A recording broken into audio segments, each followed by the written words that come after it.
So I've come to the conclusion, just a rotten piece of fruit. So I'll end up dying slowly, rotting away. See, I just want to be able to climb without a fall, to get out of this mazeland and run. Please strike me thunder, let me get closer to the light. Please strike me thunder, so I can be free.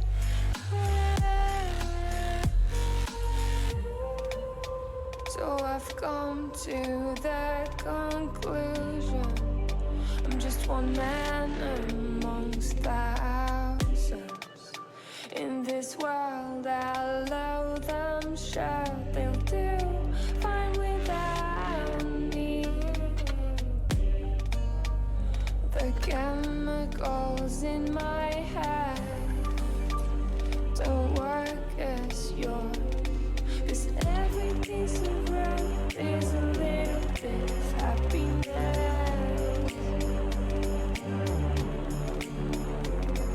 And every kind of love causes a little bit less regret. Please strike me thunder, let me get closer to the light.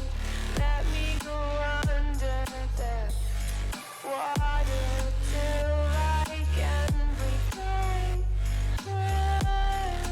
Let me go up, up, up. Let me go up, let me go up, let me go up, up, up. Let me go up, let me go up.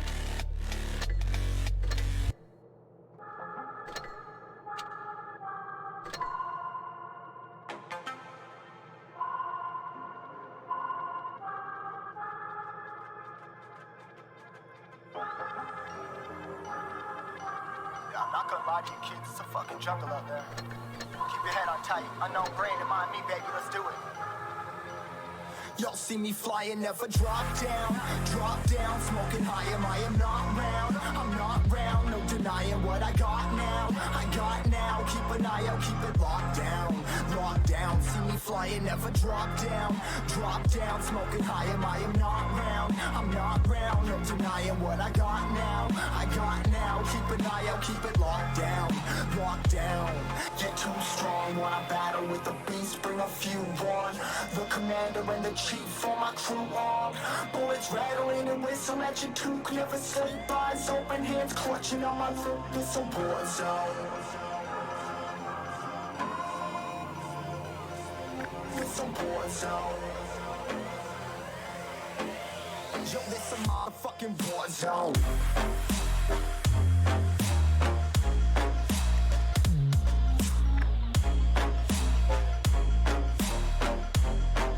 It's a war zone.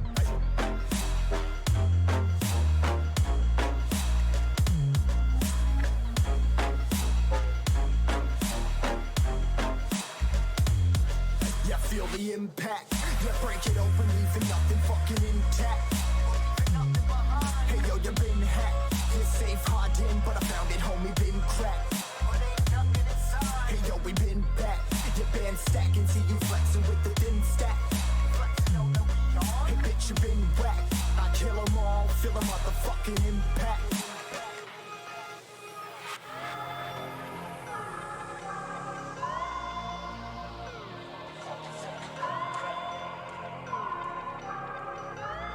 Yo, this a war zone, homie, say you ready and prepared. Take a minute, make them aware. Well, I be sneaking in the back, but it's what the clap, homie, life ain't fair. Caught me crawling through the mud with a vision, saw it clearly. Born a shepherd to these sheep, make them fear me. This a war zone, trashed out, trap house, nothing ever given.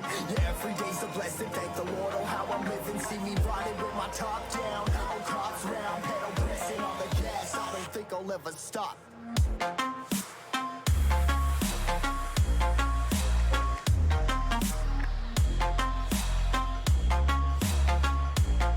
Yo, it's a war zone, homies.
When it hurts like this.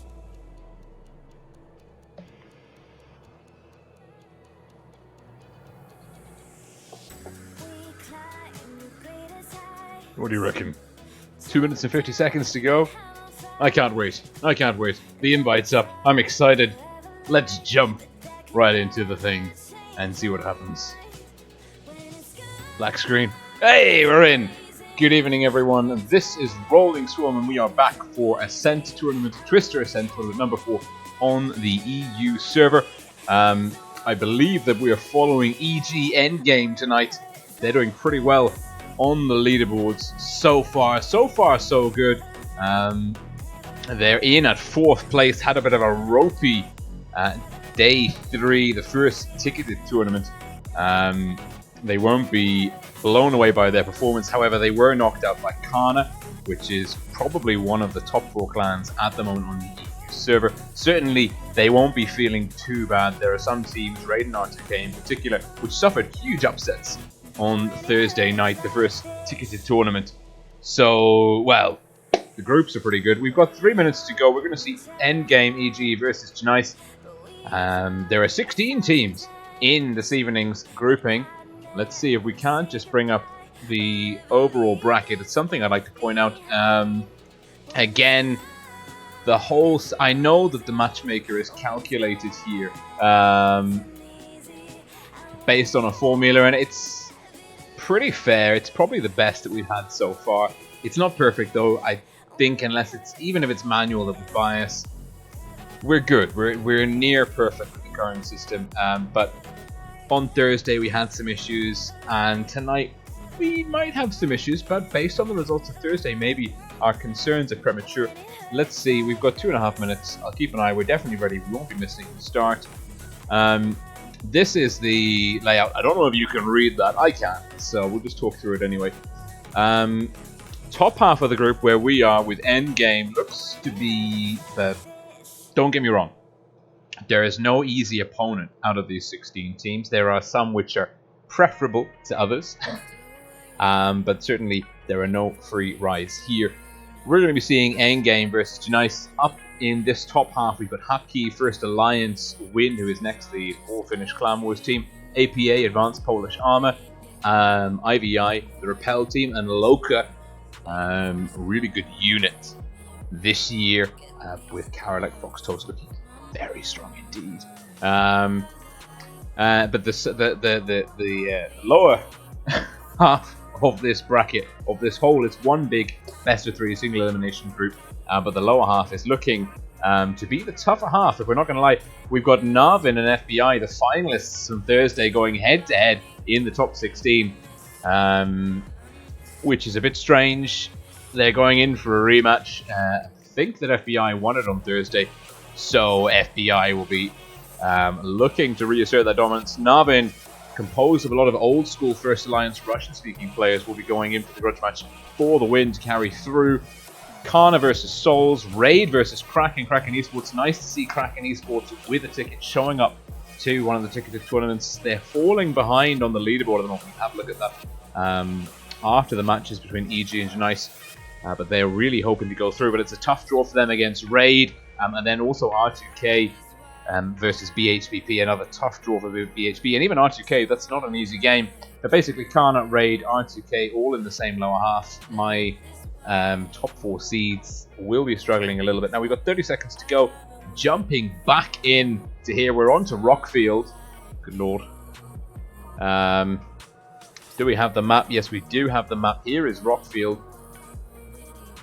And, well, we've got A on the, what would be called the heavy flank. It's the high ground flank in my mind. B, it's possible to cap B early on and get out relatively safely. That is one of the interesting features of this map. So you can do that. You can cap B. It's a risk though, but it has been taken. C, of course, the go-to place in randoms. We're going in. We're getting started with coffee, water, and an unnamed beverage.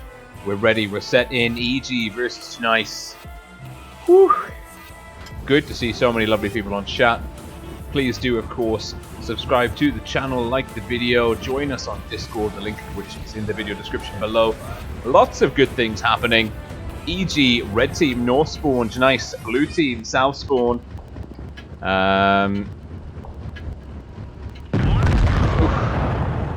Kicking off with style. And EG, double T22, double Fosh, double FE215B, IS4, going to C, new meta lineup. Janice, triple WZ113, double 268, double 215B, half adopting the new meta.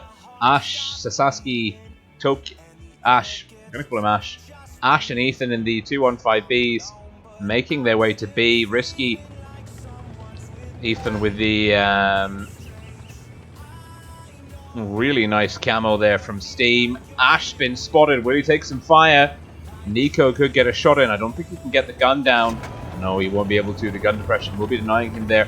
EG with a quick cap on C. Nice. No work done on A. The 113s deciding.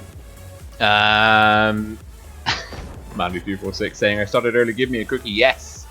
Love cookies. The 113s making their way back, rotating round. Nice with a very soft game here. We're over a minute in. No damage chipped off either teams. Very interesting now. EG's lineup, they've got the double Foshes here, and as I said that, I've cursed Nice because the 113s, oh, there is a push coming. The T22s need to rotate round. Winch is on the drum reload. Penguini's got one shell in the chamber. The Foshes are going to be isolated. They're going to be taking fire. Nice with a 7-tank push. The Foshes need to get safe. We've got Nico, Chocolade, and Orca coming in from the flank. The Foshes are safe. They're holding on. Winch has got 2 more in the chamber. He's ready to rock and roll. Peya 007 takes some hits.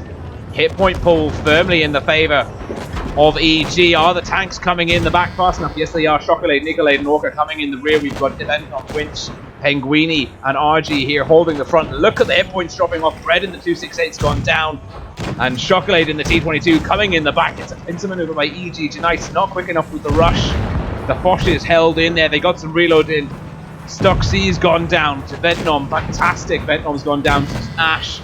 And Orca almost with the ram kill into Sasha. Penguini. Oh wow, fantastic play here. It's going to be a quick win for EG. Peya, last man standing. Oh my goodness me. What a fantastic response. What a fantastic response by EG. It was a good plan. It was a really, really good plan by Janice to do the rotation. I saw what they were thinking. They had the notion. We saw the 113s push up past A, decided, okay, look, we know that they're here in C. Let's feign the A cap and then rotate round, try and catch the rear guard of C. I think However, because they didn't cap A, because Janice didn't cap A, EG were aware that something was awry. They knew that something wasn't quite right. They didn't overcommit to the A flank. I think if Janice had actually maybe even just left one tank in A capping, their push could have been more effective, but they committed with all 7. They didn't dig into the Foshes hard enough, though. They slowed down, and ultimately, I think that is what cost them. Big damage numbers, though, all around the board for EG. Janice not really getting the damage in. And we've got some great people in chat. Happy Kiwi, Blue Monkey Gaming, Krazia, Ezami, Crazier, Ezami, Steve Bowen. Good to see you here, Steve. Good luck with your streaming dreams on Water Tanks Blitz. Manu246, Daniel Sevic, The Tingos, Canada, Tumas Lintula, DJW3D, Colin DW03, Nord Production, the Red Baron 82, Zwario, Taco, fantastic stuff, and Snoopy Dog from PROV. 22 seconds to go, going back into Rockfield best of 3, match point to Endgame. They are switching it up, going old meta here, no Foshes. There is one T22, it looks like they're bringing in E50M. Interesting to see where these tanks are going to go. Rockfield doesn't leave many options open. It's going to be intense. Janice also changing it up a little bit. This is good to see. Janice STB1, nice to see the Japanese medium post-buff getting a lot of love in the Clan Wars scene. Certainly, probably the best hull-down tank now at tier 10. Low-profile turret, good gun handling, very strong turret armor. Both teams stepping away from the new meta.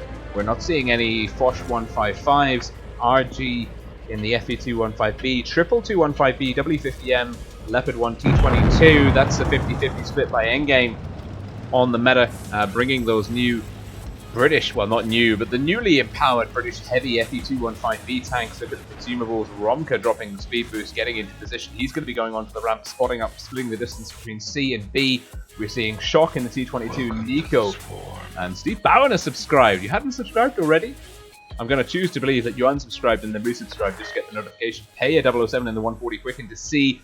We've got 2 E50Ms, Wild One's Helper and Stock C going deep on C. The SDB, I do see Zed playing that nice hull down spot. No damage exchange, and there's Wild One's Helper taking some fire. Winch in the Leopard 1, that must have been a little bit of a boost. He's been spotted though, he has to get safe. Or is he safe? Can he play? No, he's not safe. He's very unsafe. He's just taken 799, 384. Get down! Get down, Winch! Unspotted, respotted, 359. Oh, 352. Almost taking fall damage. Romka's down, EG holding on hit point wise, but they are a gun down. Winch is super ineffective. Now we've got Orca and Ventnom holding the fort. RG backing them up. Great positioning. Shocks here. Winch has had to rotate. Nicolade coming in for support. Look at this. 5 very low hit point tanks. Nice getting farmed on the C push. They do have the C cap. They could lock into defensive positions, but Shockalade, full health T22 with the crate camo. Pay has gone down, guns have been equalized. Shock now getting stuck into the the front of Ash, sorry. RG taking hits, Ventnom as well. Shock will go over the hill to take one hit, looking for the side of Ash, gets it, picks up the kill. Now he's going to be coming into the flank. And again, same place as last game. And EG with a pincer, admittedly Shock is the one-man front here. Ethan goes down to Ventnom. Stock C rotating onto Shock. Does he have supports? Great play by Shock. He's sucked out 2 players to address him. That's opened up the flank for Orca, Nico, RG, and Ventnom. Winch playing safe in the backfield, not wanting to go down. Eduus and Wild One's Helper down in quick succession to Nico and Ventnom. Stock C goes down to Orca. Bread, last man standing. Rapid kill, less than 2 minutes and 30 seconds of playtime. EG Endgame wrapping it up. Both games very effectively, a little bit more convincing on the first game, but the second game, Romka going down early, Winch taking a lot of damage on the hill, but the rest of Endgame really chalking up the damage, ramping up the focus fire. Well, no, actually, no focus fire, just chipping away the hit points, which are nice left, right, and center. That was awesome. That was really, really awesome to see. Endgame breezing through to the quarterfinals versus Janice. Janice just outplayed in both of those matches. Certainly, Endgame are one of the top tier teams on the EU server this year. There is no shame in having a bad day versus them. Now, we've got plenty of time. We're not taking platoon requests, sorry.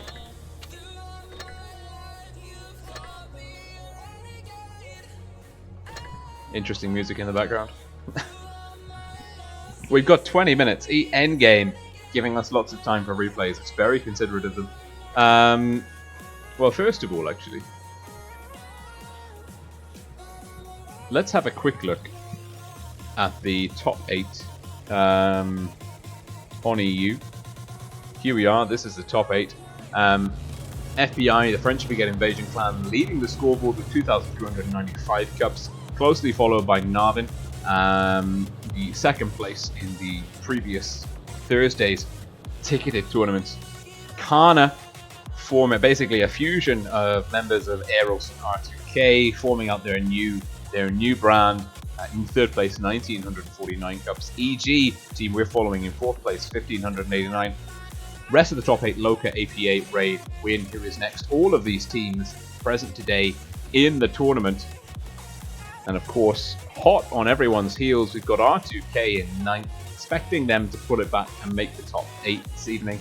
Although another upset here could be huge spanner in the works for R2K. It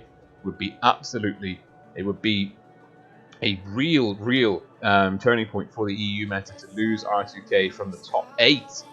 Certainly we can see that BHBP, ESA, Unicum's First Alliance are threatening into the top 8 as well, depending on their performance here tonight. Tonight they will ramp up some more cups and may overtake, for example, I think L1T are not present tonight. Let's see. Yeah, for example, L1T, also known as LXN, that was the previous contact, aren't present tonight. So they will jump a few spots, which puts them in running for the top 16, top 8, depending on how things go next week. Basically, this is, at the end of this tournament's halfway mark, there'll be another 2 non-ticketed tournaments and another 2 ticketed tournaments before we have the professionals and challengers tournaments kicking it off. Whew. And all Mountain Prince is here. Loophole Violet TV, Hamish the Ham, Happy Kiwi. Chat is alive and kicking. And MH Gilly. Fantastic stuff. Mad Mike. What's up, Mad Mike? Alright. I have no idea how you feel about me just hopping from one side of the screen to the other, but it's to do with my OCD and not really like obscuring any part of the screen. Apart from now where I am obscuring some tanks. Let's go and jump in. We've got some replays. We've got some time for some replays. So let's make the magic happen.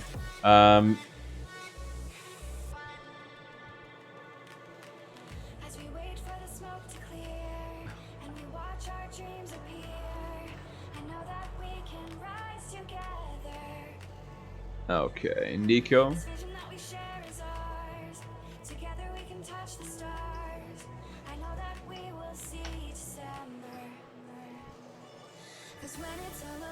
We've got a replay from Object 3, one of the Hana players. It's actually Object 3 in the blue steel in a platoon. Looks like a solid little game going on display here.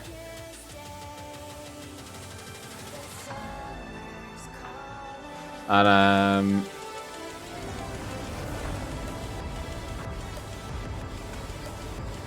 here we are. EU server, all tier 10. Kana on the green team. They've got Barmy, B49, pretty good allies to have in the squad. Red team have got Nefes, Brigger, BJK, and TRA. So there's actually some pretty good teams on, pretty good players on both teams here. I would be willing to bet that there's not that many weak players in this matchup. And certainly Blue Steel and Object 3 are just absolute monsters. And hopefully we're going to see them in action, kicking some red team ass. Now, let's have a look. The blue steel is in the AMX 30B. It's a premium medium at tier 10. Object 3, 416, finding the weak spot on the VK7201K. And again, if he lands this next shot, I'll be impressed. I'm impressed. I knew I was going to be impressed. Shouldn't be possible, but it is. Object 3 is in the Chinese heavy, the WZ113. VK has decided the Leopard 1 is the better target. I think it's a terrible mistake. One gun down a piece.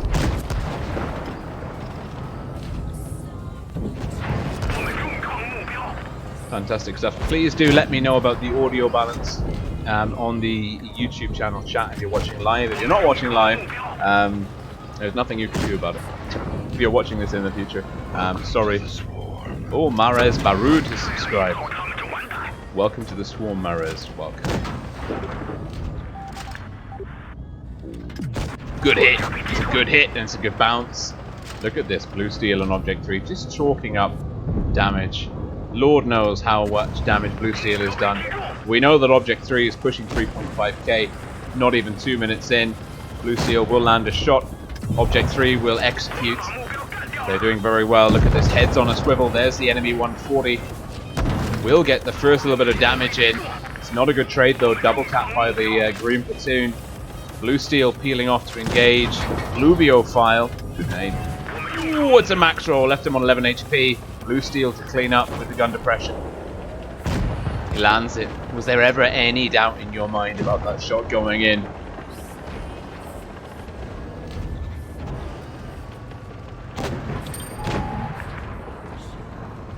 Three on 4.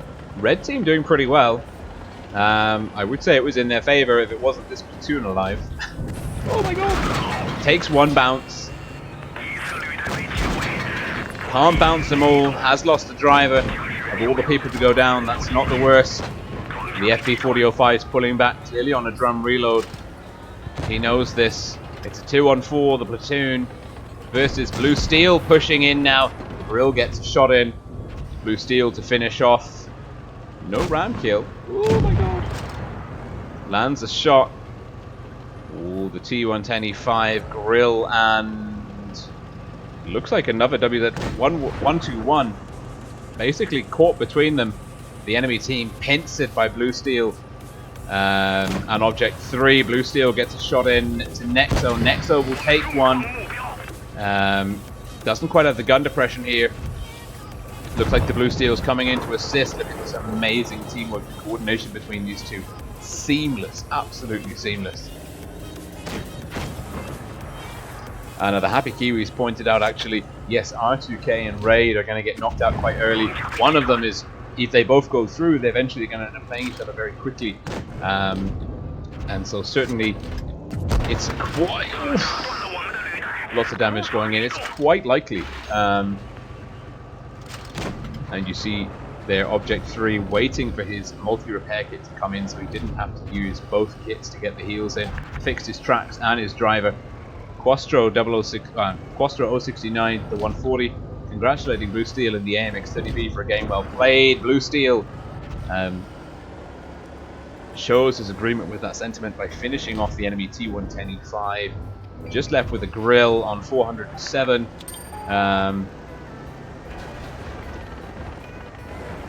AMX. Now they can just pincer him together. He's a 2-shot, maybe a 1-shot. Oh, a 1-shot for Blue Steel. And they finish it on less than 400 HP between them. And you want to know something hilarious, something crazy, something outstanding? The damage these two did between them. Oh, Yurki. Yeah, we'll take a friend request. They did 11,000 damage. So, not only did Object 3... first class, are you kidding me? 80%. The game knows Object 3 is OP, so it won't give him a mastery for anything less than 7k. The Blue Steel with a mastery, but he's 72%, you see. So the game's like, okay, yeah, mastery. Huge base XP actually for Blue Steel, 1624. Big shoulders, carrying 3 donuts. But actually, if you look at Quastro 56, Ucrop 48, 56 for Barmy,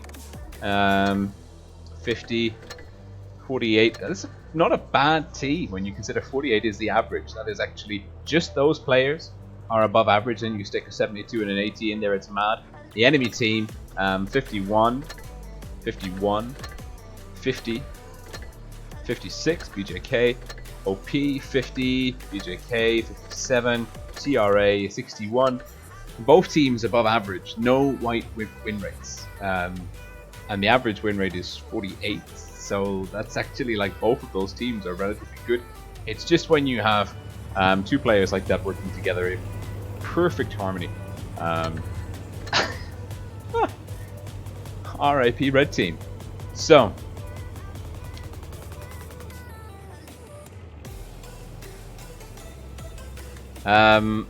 Martin's asking what drink and is it free? It is not free. All will be revealed on the Discord server. So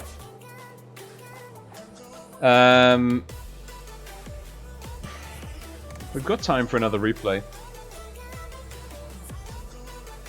I am tempted to jump in and play a game myself, but I don't want to do it. I've been having some really bad runs on PC controls. Where's my replay section gone? We do have a replay from BMG. RGK, how does one join your clan?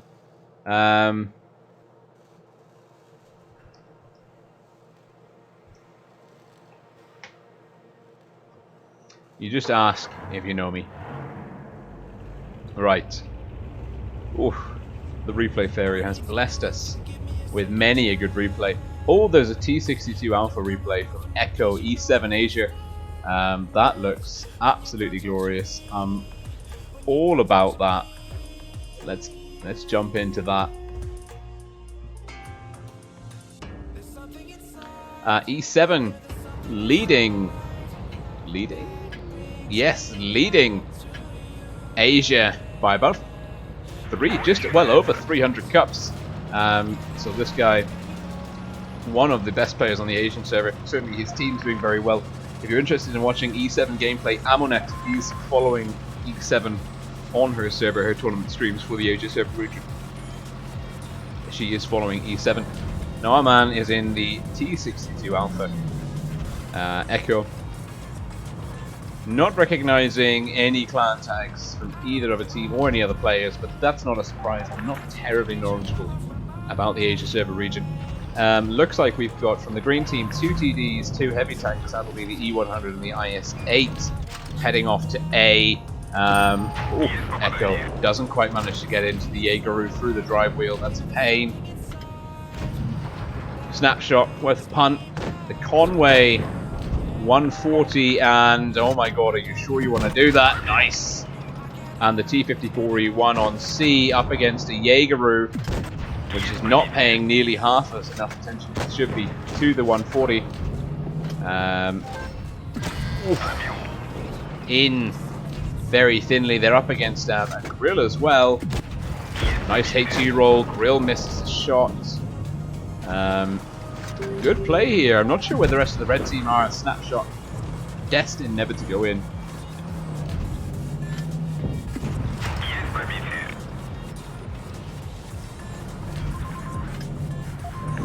Oh, good bounce. Good penetration. Playing aggressive, looking to beat the traverse numbers. Does. Great play here by Echo. Now with HE. That's one. Gets the commander rotating, getting blocked by a teammate behind him. Good job, Conway. Good job. Now there is just the enemy T54. The T54 has decided, you know what, this is clearly a bad idea. I have to get out of here as soon as possible. And regrettably, I don't think it's going to work out very well for him. He doesn't even land the shot. Echo picking up his second kill of the game, 3,671 damage, making his way now. They cleared the C flank. Echo not stopping to take any numbers, not capping C, pushing straight into the red team's backfield. Very strong, confident play. The E100's gone down. Both heavy tanks on the flank down. Oh my god, there's an E75. Snapshot getting past. Lots of angry red guns there, getting stuck into the back of the SU-122. It's not the back, it's the front. That's not ideal. Echo and I myself both making the same mistake, and it's difficult because the SU, it's got really good traverse numbers, but Echo with a max roll gets on the drive wheel, denying that turretless vehicle opportunities to get another shot in. It may yet land one. Yes, he will get another shot in. It's a 4-on-3. Picks up the kill. The SU-122 doing enough damage. Now the E-75 closing in, but he's the last man standing. Echo's done lots of damage. T-62 Alpha, really good traverse numbers. We'll just play around this wreck, wait for the E-75 to fire before pushing in to engage. Nice solid brawling skills here by Echo. Looking for a snapshot, gets it! What a lucky boy. Ooh, takes a hit, but will be confident to finish off the E-75 with HE, well, with heat through the lower glasses. What a superb shot. Ooh.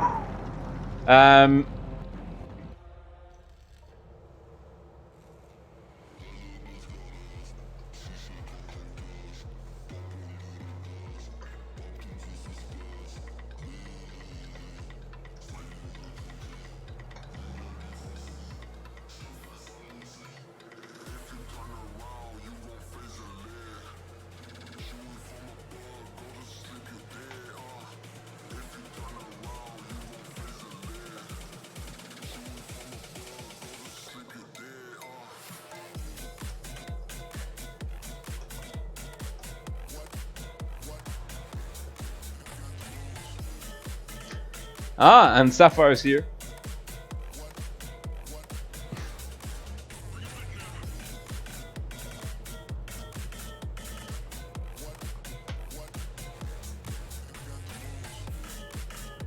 Okay, how are we doing for time? We're going to be having a tournament invite through any minute now. Unknown weeb.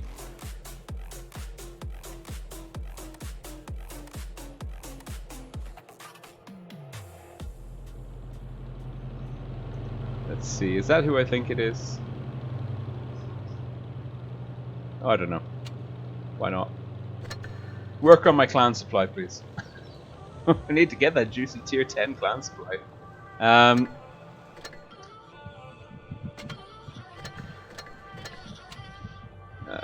Waiting for that tournament invite.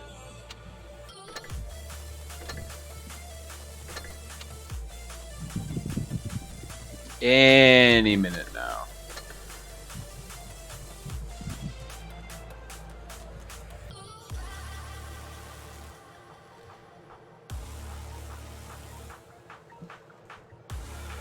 So, let's have a look now actually. Well, oh, there we go, there's the room. We're ready. First Alliance versus EG. I'm going to bring up the scoreboard and just talk you through actually. Well, what's the first map? Alpenstadt. Let's join an Alpenstadt briefing. I know I've got one here. Okay, this is Alpenstadt. Now I'm going to talk you through the results of the first round. Oh no, I'm not, because that. The first round hasn't updated. That's hilarious. Chart. Okay. First round, we can see that Loca beat IVI in the repelled team. That's to be expected. APA versus Win, that could have been anyone's game, but Win, who is next, have gone through. Not gonna lie, that does make me happy. I am a big fan of the guys from Win. Lovely humans. First Alliance beating Hapki. Hapki, of course, being one of the professional tournament spring 2019 season teams, one of the top 8. Bit of a punching bag in that one, but doing pretty well so far. But they lost out to First Alliance. Nice, First Alliance getting some traction. They've lost a lot of key players, so they really need to start breaking in the cups if they want to keep their shot at the top 8 alive. EG through against Nice, which we saw. Kana beating Souls, Navin beating FBI, getting their revenge in for last night's, or Thursday night's grand final defeat at the hand of the French Spaghetti Invasion clan. Raid beating Kraken Esports, they'll be very happy with that, no upsets there.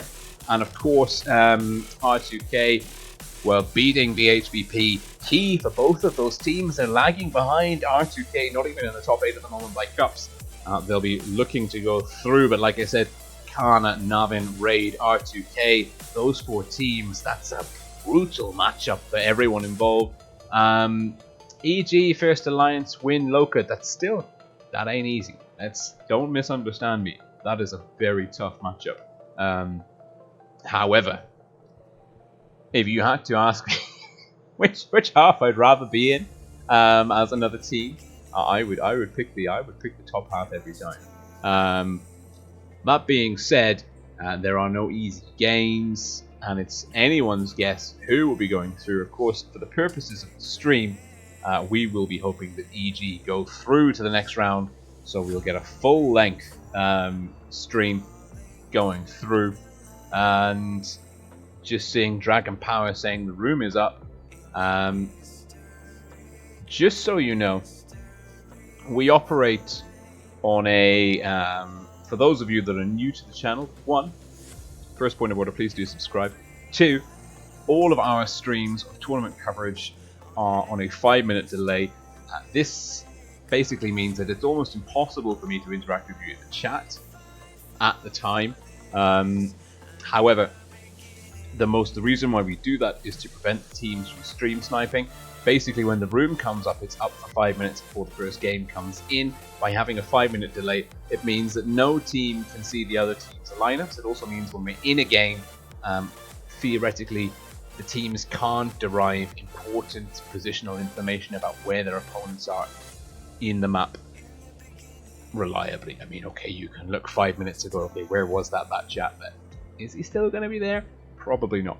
So, WoT's Legacy Blitz asking, did he miss anything? I'll let the chat answer him. I don't think so. You saw, well, actually, no, that's not true. You missed Janice taking quite a beating at the hands of Endgame. Now, Alpenstadt, we know the meta, actually. It's worth pointing it out. Boosts happen here. Russian server apparently boosts mediums here. I've not seen that done yet in any game. Looking forward to that when I do manage to catch it. The BC area, this is the kind of the go-to place actually now in randoms. It used to be A, but now more people are taking a shine to here. We're finding ways to make it work. Certainly both options are viable in Clan Wars. A, you've got to pay attention to this flank. If you lose control of this outside area, your city endeavors can get shut down very rapidly. Of course, what we saw in the spring season 2019, the professionals tournament, on EU and NA in particular, was brawls happening in this area. Basically, this is not a mirror map. The north spawn is really good for here. A counter from the south spawn is to get tanks under this bridge and disrupt this area of play.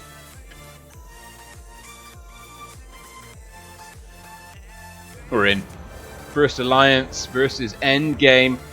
Worth pointing out that Loopsy, one of the key Endgame players, actually started out his career in First Alliance. Of course, First Alliance, they've got a lot of players now all over the shop. Navin being one of the most notable ones for a good many of their roster. First Alliance has always been, since the dawn of Clan Wars, Tournaments, Clans, they've been around, they've been hunting the edges of the top 4.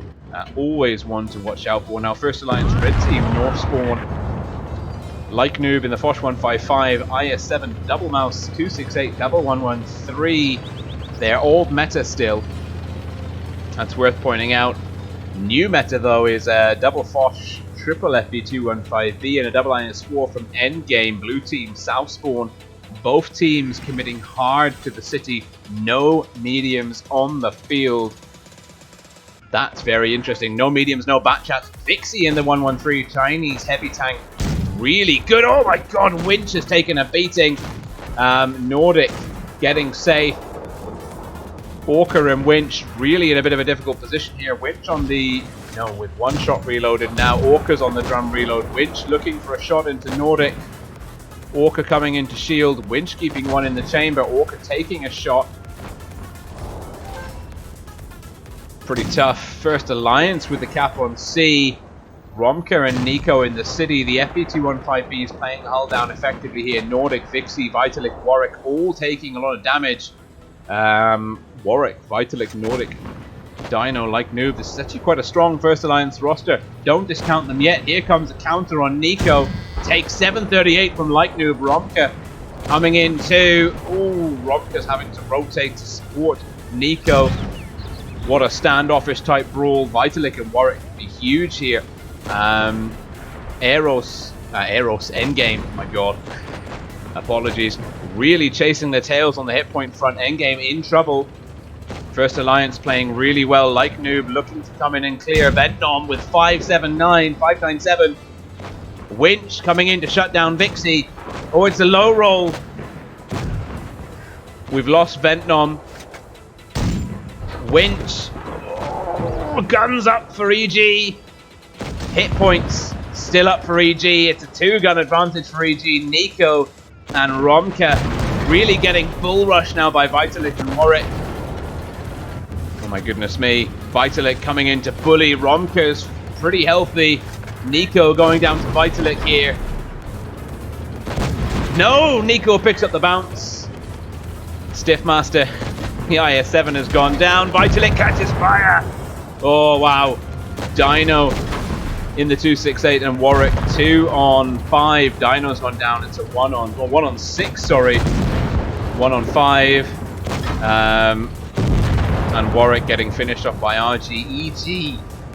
I have no idea how they pulled that one out of the bag. That was phenomenal. I thought they really had the edge there. Certainly the mouse tanks in the city, but it's actually great play by Endgame. The mouse, deep hit point pool, solid armor profile, poor DPM. The natural counter to the mouse is the IS-4. The IS-4 has got phenomenal heat ammunition penetration, and it's actually one of the best counters to the mouse if you're in that kind of situation, a brawl in the city. It can do nasty, nasty things to a mouse tank with that premium ammunition. Endgame here, you can see good damage numbers all round, actually from everyone. But Endgame really doing a good job of sharing the hit point pool, keeping guns in the game. One of their tanks left alive with 13 HP there at the end. Phenomenal performance. Endgame now in hand with match point, swapping the spawns. They win this one, they lock it in, they go through the quarterfinals. We don't have to worry about cutting the stream short. That would be nice. But First Alliance looking pretty competent, getting a lot of good damage in, certainly brawling very effectively on the far side of C, getting in some early shots, some good positions. I think that First Alliance though haven't been quick enough on the uptake of the new meta. The lack of FP215Bs, T22s, that's a little bit concerning.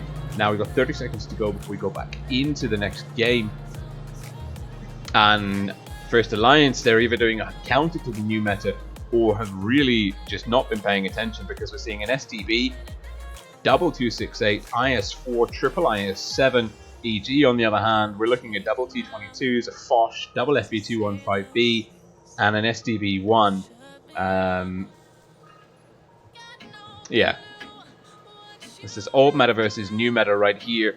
But of course, EG are notably higher in terms of performance so far in the Ascent Tournament Series, Twister 2019 Ascent Tournament Series. The qualifiers for the offlines in Minsk. Let's get our coffee in.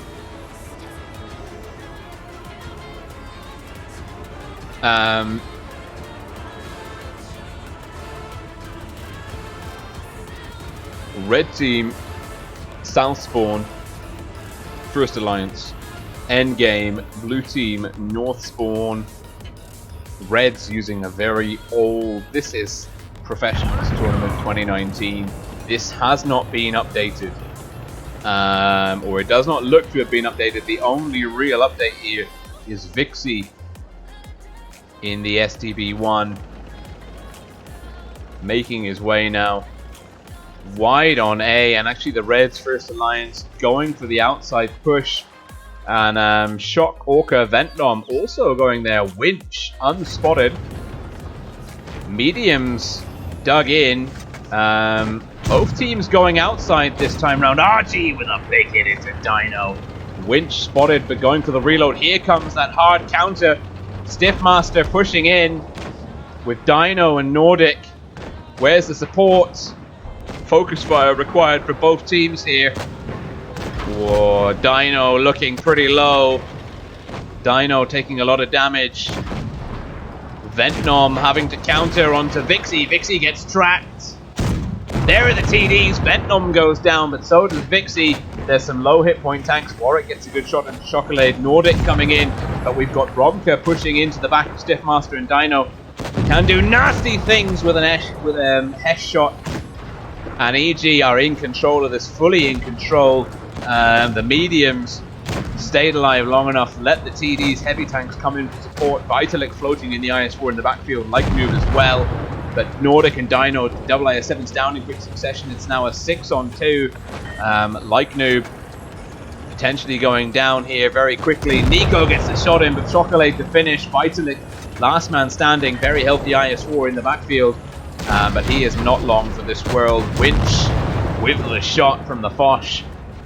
And Endgame demonstrating why they have chosen the tanks that they have chosen. Really, really solid performance. Quick games again by Endgame. They're looking extremely comfortable. We went from the first series of games on Monday of Endgame kind of being like struggling against quite low tier teams relative to the whole scoreboard. Turks, for example, 7URKS Turks. And again, the meta, I think, in this one, First Alliance were trying to bring back the spring season, the professionals tournament from 2019. They were looking to get this area locked down. I don't know if it was initially Endgame's plan to go this flank. Maybe they saw the lineup and were like, they might be trying to do a push. The IS-7s, the only reason you take an IS-7 over an IS-4 is for the speed. And the only reason you need speed on this map is to get there. And you saw Endgame, they had the mediums, they had Shock and Orca in the T-22s, and Ventnom in the SDB, really effectively operating here. We had 2 tanks this side, 1 tank this side. They survived a while, and we had the Foch, the 268 here, farming damage, and then the double FV215Bs basically pulling in from this area, getting into the flank. First Alliance losing lots of hit points, not trading effectively. The IS-7s coming in under the bridge. The IS-7, strong armor profile, pike nose, but if you can get above it, you're firing into that pike nose at a good, like, perpendicular angle from above, bearing in mind the pike nose is like sloped. So if you're firing into it from above, the armor profile is compromised, and then you've got medium DPM versus heavy tank DPM. And First Alliance, they really, really dropped the ball there with that push. It cost them dearly, and it's a very strong win. I mean, again, 1 tank down, big difference in terms of damage numbers. So, EG, not to be overly the sting goes. Yeah, right. I'm assuming that's the ting goes. We're just going to let people in. We're called the clan supply. If you're not active enough, I'll kick you.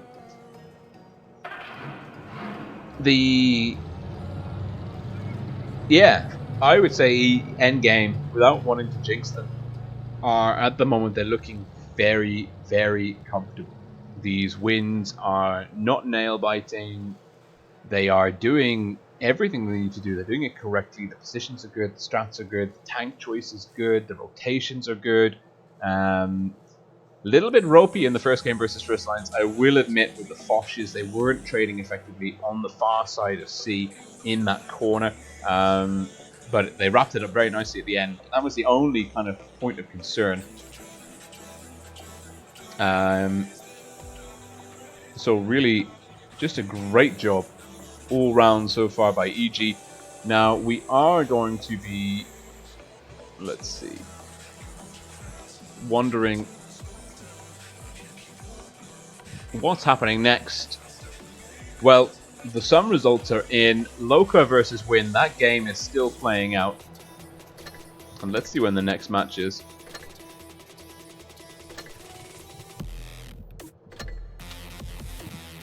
We got time for a replay. I like that.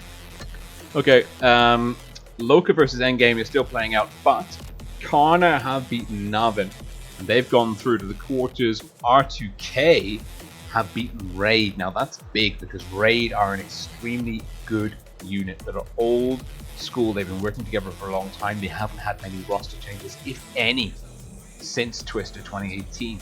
So the fact that the new R2K squad, which has got some new blood in, it's had a bit of a shuffle, it's lost some players to Endgame, to Carnage. The fact that R2K is able to beat Raid is extremely encouraging for their campaign on the whole. Now the next test will be Carnage. Certainly, we don't know who's won between Loca and Win. Let's jump in now to a replay. And by the time we come out the other side, we'll have an answer as to who's gone through to join Endgame in the quarterfinals of the top half of this bracket. Second day of ticketed tournaments, EU server Twister Ascent.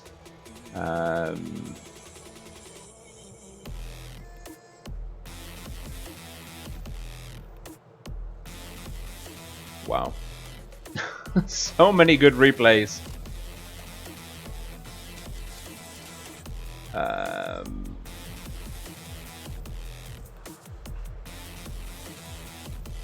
Okay, let's do some admin. Oh my goodness me. Yeah, we're all about this replay. Rambo from North from Win. Speaking about Win, Clan currently playing off for position in the quarterfinals. Certainly chasing a top 4 spot. This is Rambo from North in the Grill 15, rocking his professional's avatar like the legend that he is, and it's a bright pink grill. I'm a fan. Controversially, I am a fan. It's got the camo attachment working. Let's have a look at the players. It's a tier 10, tier 9 game, 1 core tier 9 each team, M103 for the Greens, a BK 45.02B for the Reds. Not recognizing any players or tags other than our man from Win on either team. And he's, well, going to be having, you know, is he going to pitch a tent? Will there be a barbecue? Who knows? But he's giving himself the maximum amount of space to get the engine going, and there we go. Up he goes. Pitching the tent in 2, 1. What? High explosive into the side of the Leopard 1. 1k damage. Not even a minute in. Now looking for the 636 damage into the E100. He's been spotted. Get down. Pulls down, and that's a nice thing about this spot. You don't have to get off the hill. You don't need to reclimb the whole damn thing. You can pull back to this ledge, get safe, let the camo reset, and then go back and do it all again. And he can still fire from here as well. Now we've lost Rafael Bagno 2016, the FE215B. Will he switch up to heat? Will he wait? I might have gone for heat. No, he's quite comfortable. Confident that the E100 is going to show him everything that he needs to see. He's been spotted, staying on the hill, making sure that he's hidden. Here come the Reds in force. Oh my goodness me. What? 854! 268 coming in for support. And some more team members as well. Will he take a hit? Yes, he will. 954. He is not immortal. He does, however, have 988 worth of damage for the back chat. And he's got support here. The 268 M103 have done a really good job rotating around. We've lost quite a few tanks, actually. We've lost the M48 Leopard and FB215B. Nice snapshot in through the top hatch. 268 might take a shot here. Yes, max roll of 800, but manages to clear the Foch. That's a dangerous tank off the field for the green teams. Grill very happy about the last. The only red TD being cleared. 4005, turret facing the wrong way. Takes a hit. VK 4502B, 4502B on the hill. Presenting an easy, no, hiding. Sneaky.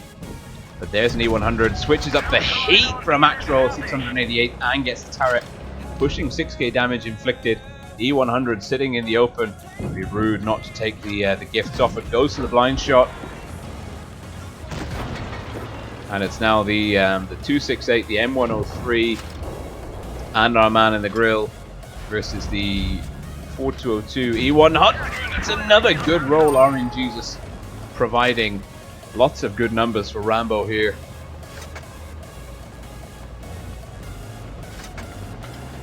And the VK looking at some targets, looking at the wrong targets, only takes a track for its troubles. The grill not spotted though. Firing to some soft cover. Looking to do it again with high explosive for 295. Not a bad little chunk of hit points removed. 2 green caps on the go, A and B. 1 red cap, D. It's a 3-on-3. I'm concerned. Where is the 4202? Is he flanking around the backfield? That would be my gut feeling. No, he's gone for C.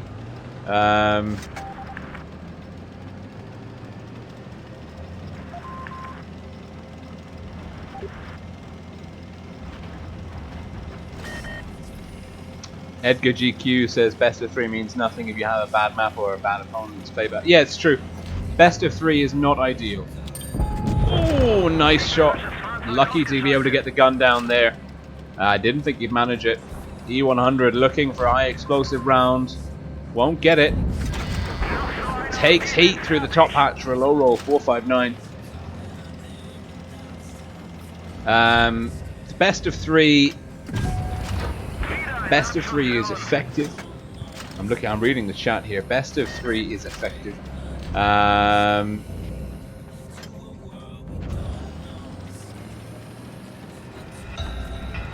best of 3 is effective. It's a win by Cat, but it's huge damage numbers on the board. 8,699. Can you believe it? All of the credits. What? How do you... Is that it's a birthday. Okay. Still. That's a lot of money. 8,699. That is phenomenal. Big carry. 268. M103 doing a really good job of supporting. Huge game by Rambo. Absolutely phenomenal. I've just been told by the Tingos that the Stingos isn't him, and if it's not him, sorry, I thought you were the Tingos. That is blatant. What's the term? Identity theft. Blatant identity theft. So yeah, best of 3. How do I feel about best of 3? I think best of 3 is not good at sorting an immediate result if the tournament purely is a single elimination. Now the Ascent Tournaments are basically, there are 8 single elimination series. I think the best of 3 is it's nice in the sense that it allows for some upsets, forces people to keep coming to the table to put in the effort to get the cups. It does punish mistakes, it does offer opportunities for weaker teams, it does keep stronger teams on their toes, and it also means that we can get through enough games to sort through every night to reach a #1 spot. We're not splitting games across multiple evenings within the same tournament bracket. So I think that actually best of 3 is good in this sense. It's punishing, but it actually does what Wargaming wants it to do, which is making teams and players show up to all of the tournaments to get as many chances as possible. In the same way, for example, that Narvan and FBI arguably pulled off an upset by making it to the grand final on Thursday, they've been shut down pretty quickly this evening and haven't even made it to the semi-finals. And FBI getting knocked out before even the quarterfinals. So for me, I don't like best of 3. If you're on the Discord server chatting with me regularly, you'll know that I am a huge fan of higher best of numbers. You know, I think best of 5 is probably the perfect spot in terms of time taken and opportunity. But when you get to higher levels, best of 7 is really good. And actually now that Wargaming have released the Professionals Tournament schedule, we can see basically it's one really busy week, full on single round robin best of 7. I like that format. It's going to be tough. It's going to be very tough on the players. It'll be difficult for me as a streamer, trying to cover as many tournaments, as many fixtures as possible. It's not going to be an easy week, but I think ultimately it will be a good format for deciding the best team on each server region, more or less. And again, although it's only a single round robin, and only though, for example, R2K and Raid will play each other once, there's also another 6 matches. Like basically each team will play 7 matches in that round robin in that league, and then you make the top 4. Then it's a best of 7 double elimination format within the top 4, and then the grand finals are a best of 9. It's good. I mean, I know, and I don't get me wrong, I've been giving Wargaming a lot of stick recently, not least of all for the T22, for the one team per clan policy. I think Nopka, Artem and Alexandra are this close to muting me on the official Discord.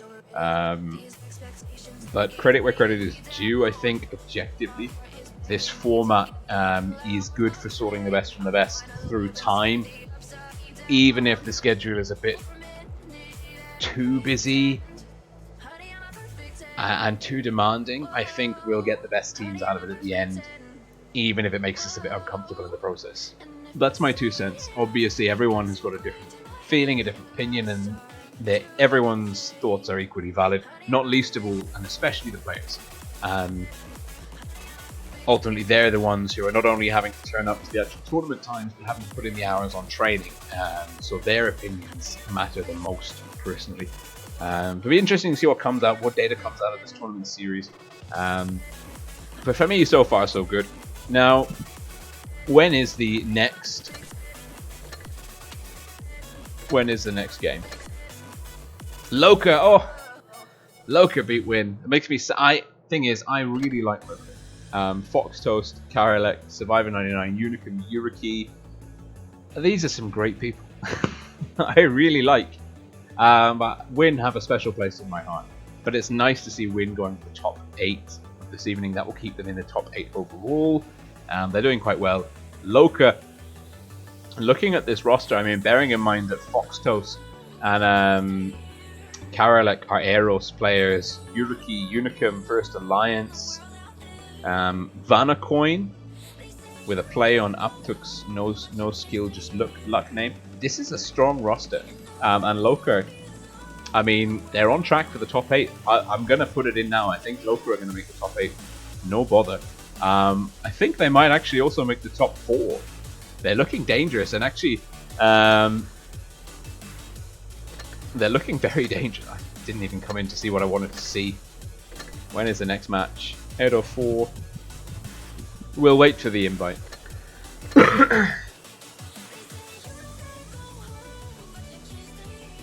So actually, if you look at this evening, I think that the semi-finals and even the quarterfinals have got basically all of the top teams in.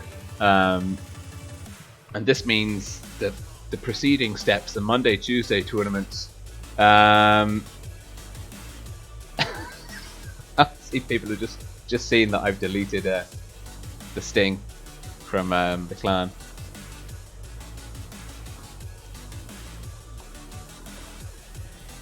But yeah, Loca, Win, First Alliance, Endgame, Kana, Navin, Raid, R2K, all going through the top 8. For me, that's a good selection process. Obviously, BHBP, Kraken Esports, FBI, Souls, Janice, Hapki, APA, I don't know much about IBI, but like those teams could make the top 8. But I feel like this is a good selection process. Steve Barron's asking what you say about the best of 5. Yeah, best of 5. I like best of 5. But I understand if you want to kind of have an Ascent tournament, one whole tournament in one evening, best of 5 means you can't do that, or you have much smaller groups. And I prefer having larger groups, because if you have smaller groups, it means you have more groups. If you have more groups, you have more teams scoring the same number of cups, and you have a higher chance for teams to overlap on the leaderboard. Bigger groups, less overlaps. Okay, it may be not ideal, but like look at the results here. Here. Here. Look at the result. I have to like point the wrong way. Look at the results here. This is pretty good sorting. This is an effective sorting system. Now, Raid will be pretty stressed about today's results. Certainly, Raid are going to have a lot of work to do next week to stay in the runnings. The invites come through, which is just lovely. And we've got Loca versus EG. So Raid have got a lot of work to do, but they're not out. So although there have been upsets and they're doing pretty well, they're not out. They've still got a chance to get where they want to be, where they need to be. I think even after tonight, they'll still be in the top 8. Their position will be a little bit risky. Now, having a look at the teams here, R2K, you know and love them. It's commanded by Zerd. It's a brutally efficient unit. They've had some changes. They've lost some players to Carnage. Some players from R2K, some players from Eros. It's a good mix. We saw 2 of them do an awesome platoon game just before. Like, the teams here are pretty much, they deserve to be here. And that is what I would say. So I am a fan of the sort. Now, what's the map? Winter Malanovka. Interesting. We saw this. We haven't seen this on the EU server. We've actually seen this with Rain versus Rain on North America, I think. Now, this is not only are we seeing this in the new meta and making sure that we're ready to catch that. Thank you, Dragon Power. I've been growing my beard myself, and I plan on having, if Wargaming invite me to Minsk, the beard will be a little bit fuller. Keep me warm. I hear Minsk, I hear that Belarus is cold, so you know, I need to get my like built-in scarf fully grown. Winter Malanovka, interesting map. These corners are really important. Basically, both corners you've got very long sight lines down to each spawn. If you can get the corners, you can really then control the approaches to the C map, to the C cap and the A cap. B is cappable, but it's very exposed. Crossing, if you get spotted up early, you can take a lot of damage on the cross, and you can potentially get isolated, cut off, stuck in the B cap. Certainly, there's some great spots if you can control the A area. Admittedly, yes, you are fighting uphill, but with the new meta, the new FB215B, they play really well out of these ramp spots. You know, it gets the armor, that angle gets the FB215B armor profile into perfect position.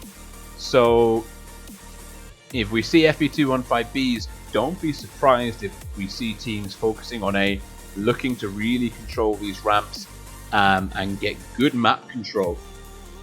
Oh, Dragon Power. Namaste. Hopefully a little notification will come up on screen. It should do. We'll wait. Nice one, bro. Hey, there we go. And that is Meadsy69, who for some reason I've been calling Metzy for a while.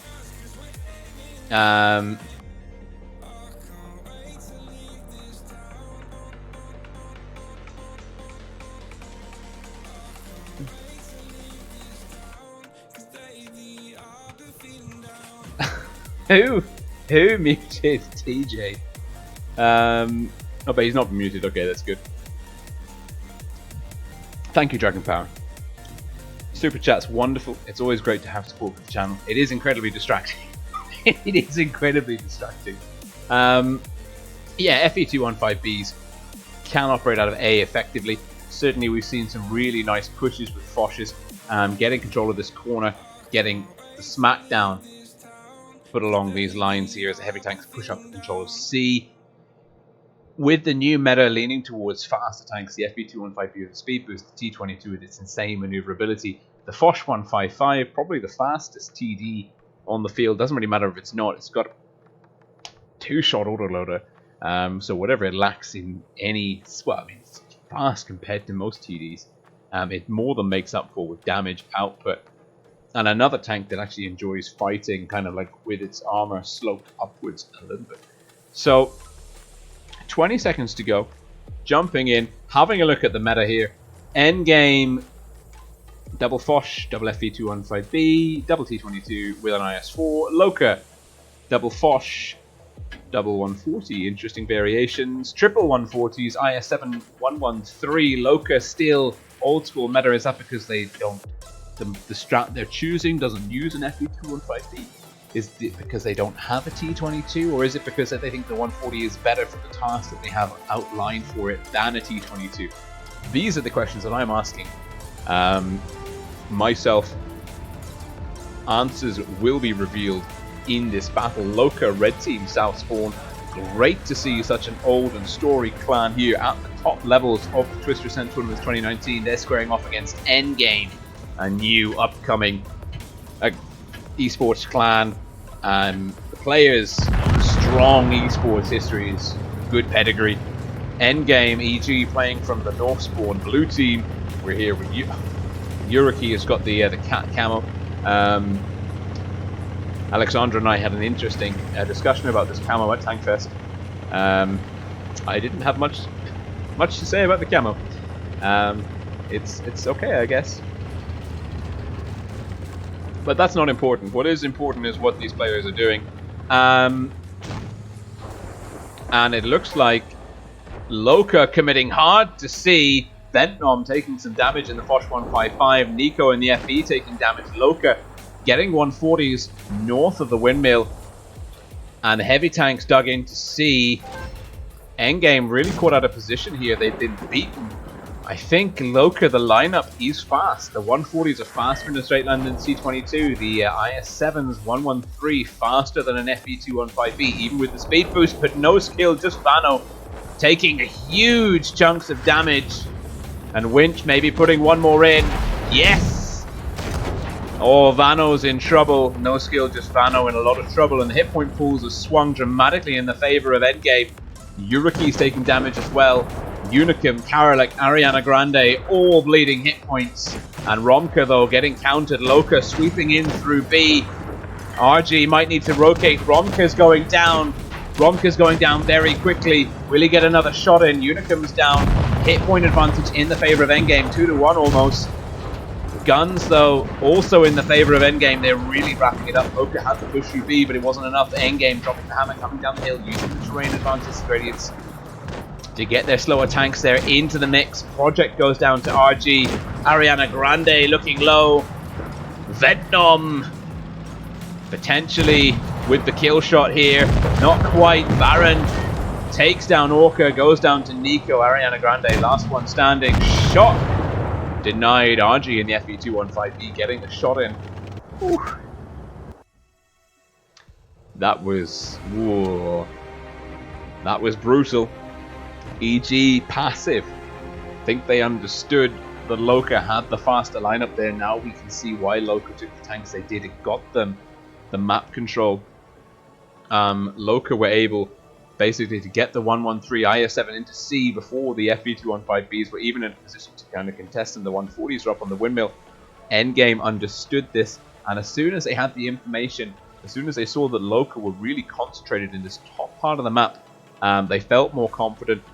They sat back in good defensive positions, and they traded effectively. It was a very basic plan by Endgame, but they executed it perfectly. They sat back, focused on doing the damage, not taking much in return, getting themselves in nice positions, putting the pressure on Loca.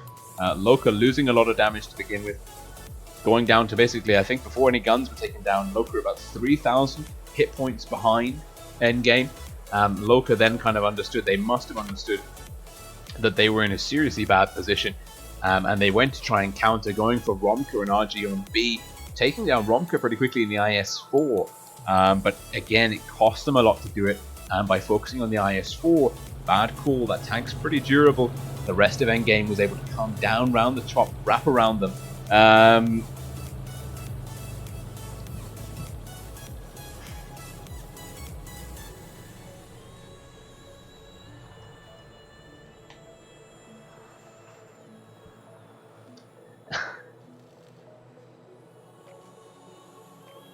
Hamish. Hamish the Ham. We're ready. Apologies, Hamish. It's important to me to get everyone's name right. So if you tell me, I'll do my best. Now we're swapping the spawns. Loca, red team, north spawn, EG, endgame. Blue team, south spawn, lineups. Loca, double 113s, triple 140s, double Fosh. Still fast. Lineup, still old school lineup. Endgame, with some changes. Double Fosh, double FE215B, but they've dropped the T22s. And they've got RG in the E50M, Nico and Ventnor in the 113s. Question is, where is everyone going? And the answer is south. Both teams this time going south. RG in a risky spot, taking a nice shot from Ariana Grande. I bet he wishes it was the real Ariana Grande. Winch takes a beating and RG's in trouble here. He's kind of gotten pincered. He's got Baron and Project off to his right. Ariana Grande and Karalek off to his left. Now, Cavalry comes in for support. It's Ventnom and Nico flushing out Karalek and Ariana Grande. The rest of Loca, Vano, Project, Yuriki wrapping around the top, but Karalek gets focus fired and deleted. Hit points in the favor of Endgame. Guns level. Orca and Winch on the drum reload here. No, Winch with one in the chamber looking for Vano. Yuriki's coming around the side. Ariana Grande, Yuriki, and Vano will be looking to tee up. Winch with a big hit into Vano. Orca's low. Orca will get one more in. Project's gone down to shock. Looks like Endgame are in top of both brawls here. No, they're going to win the one in the bottom, but Winch. Key. Winch getting Vano. Baron going down to Chocolate. Winch getting shut down by Ariana Grande. It's a 4-on-2. Endgame controlling the lower brawl. Loca coming out on top on the brawl up top here. It costs. Well, RG went down early in bait. Ariana Grande trying to get the flank on. Not sure how effectively they can operate. Getting a hit into Ventnom in the 113. Yuriki getting pushed on a drum reload. In trouble. Nico coming round. Ariana Grande goes down to Ventnom. Yuriki still on a drum reload. 1-on-4. He's got the damage. Can he hold on? It's a high roll. No, it's an average roll actually. Romka looking for the kill shot. Doesn't get it. Nico does. And EG, that was not easy for them. They come out beating Loca 2-0. Still looking strong. But I think this is the closest game they've had so far all evening. Certainly, Loca did a great job. A really, really good job of putting RG into an absolutely terrible situation. RG, of course, very aggressive position here. He had two tanks under the ramp here, two tanks kind of playing off here. There was no safe angle for him. He went down very, very quickly. Double Foshes for Endgame worked out here, controlled this flank, stopped the rest of the team getting flanked as Loca pushed across the top. There was some wonderful focus fire on the mediums as they tried to bounce into the middle. We saw one of the Loca tanks, I think it was Karalek, going down in a matter of seconds. Super fast, shut down very well. Great calling, great targeted play by Endgame. Good rotations by Loca too, with both teams playing well. Just Endgame having the edge once more on their opponents in terms of discipline, focus fire. Nothing necessarily that... Actually, I would say that Loca probably played it better in the opening. I think their opening strat was more viable. But I think as soon as they started to do... the rotations were too early, too aggressive. They got the initial advantage by getting RG out of position. And then they tried to kind of move around too much and they got farmed. Karalek got shut down. I think maybe those mediums should have met the 1-1-3s head-to-head. They would have died, yes, probably, but it would have put the rest of the team in a better position, and they might have died much, much slower. So, let's go back to the garage. We are going now into the grand finals.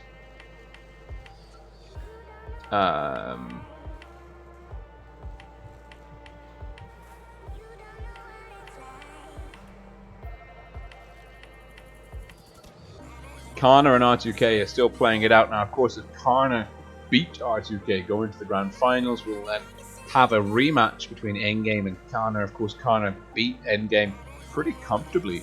I think on Desert Sands, 2-0 on Thursday. So EG would love a chance to return the favor and punch back. Certainly, their toughest match lies ahead. Connor and R2K, very strong teams indeed.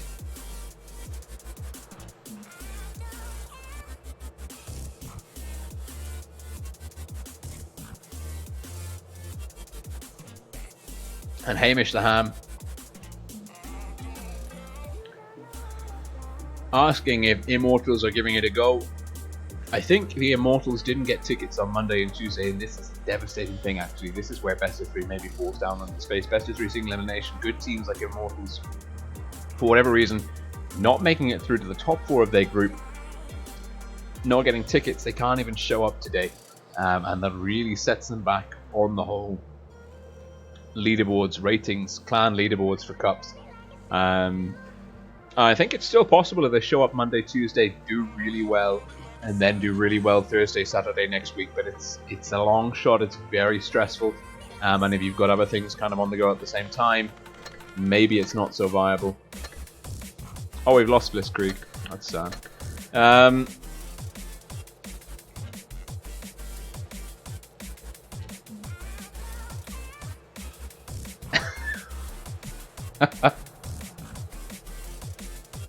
Okay.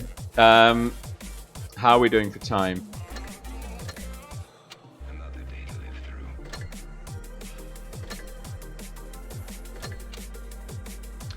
Hey, oh, we've got loads of time. Let's go and find a replay. Let's do it.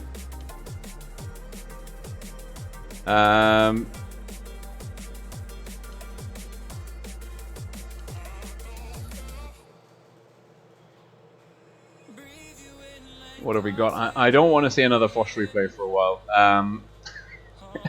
No, there have been some really good ones. But I'm actually looking for some spice in my life. Oh, there is some spice. From Mr. Taco, FBI, the French Brigade Invasion Clan, an E50M replay, EU server.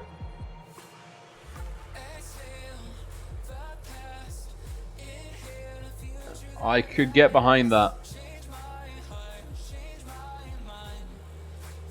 I could get behind that indeed. FBI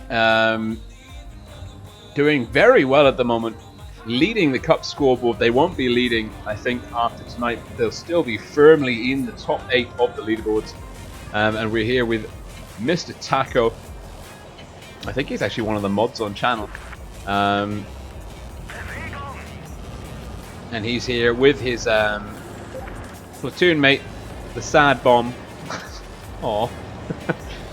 From the DSW clan. Not recognizing anybody, green or red. Apologies if I should be. Getting some nice spots in. The two kind of blocking each other. Nice snapshot. Doesn't quite connect. Abu Dhabi. 2 bounces, 3 bounces. On track for a steel wall.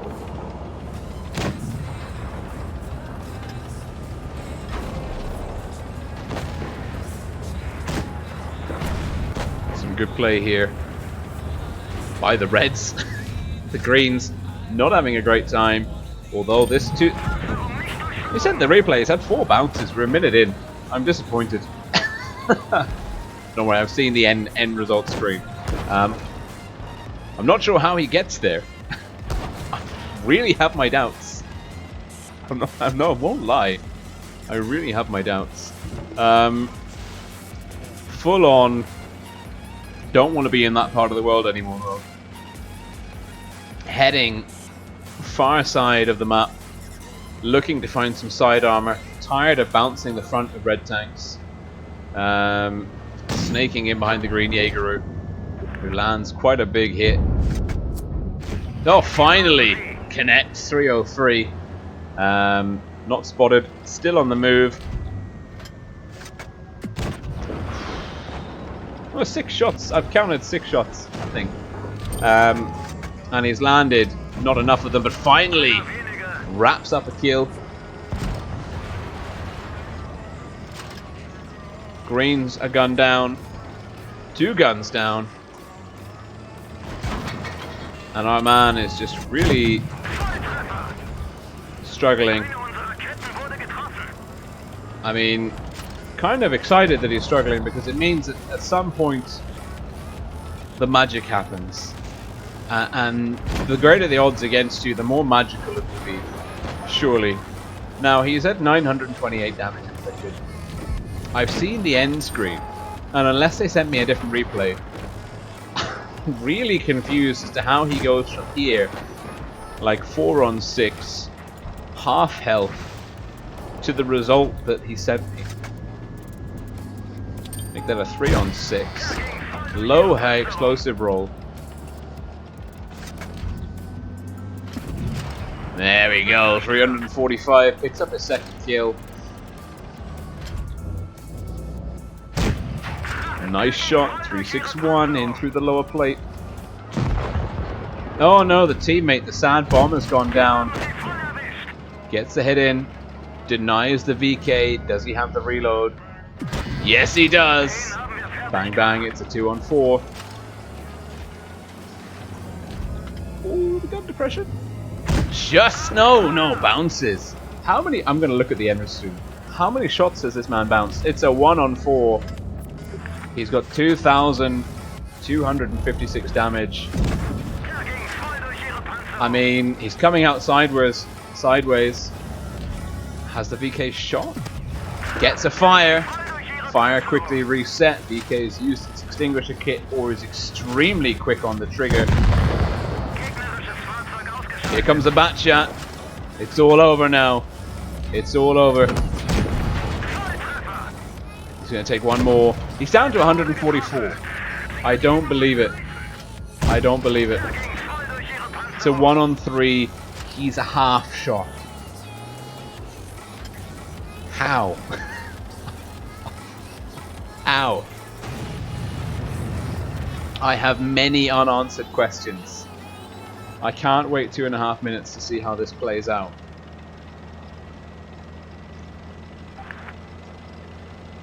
Abu Dhabi, Foch Destroyer, red saying, hey, go for the base. The man's a 1 shot.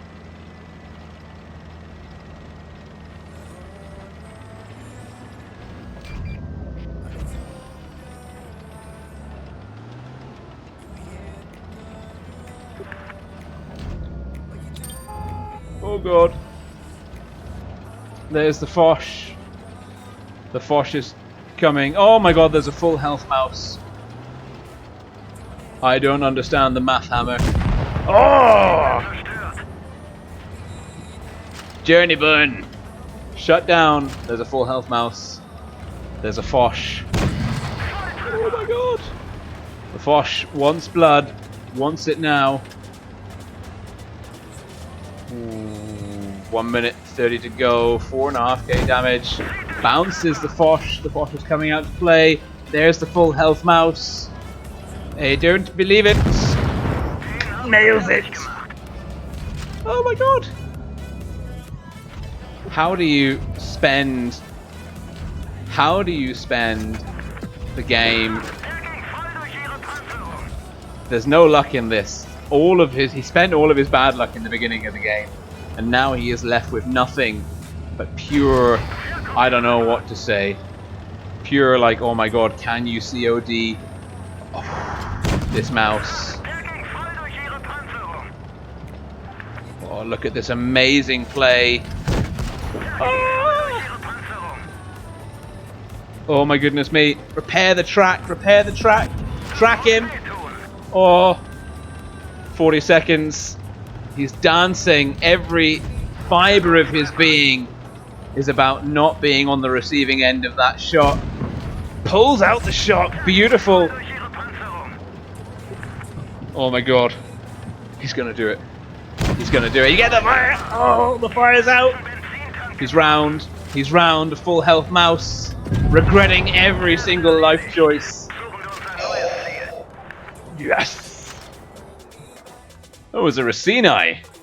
Oh my god, for 7,396 damage. A Kolobanovsky Racini. A Kolobanovsky from 144 HP on a full health mouse.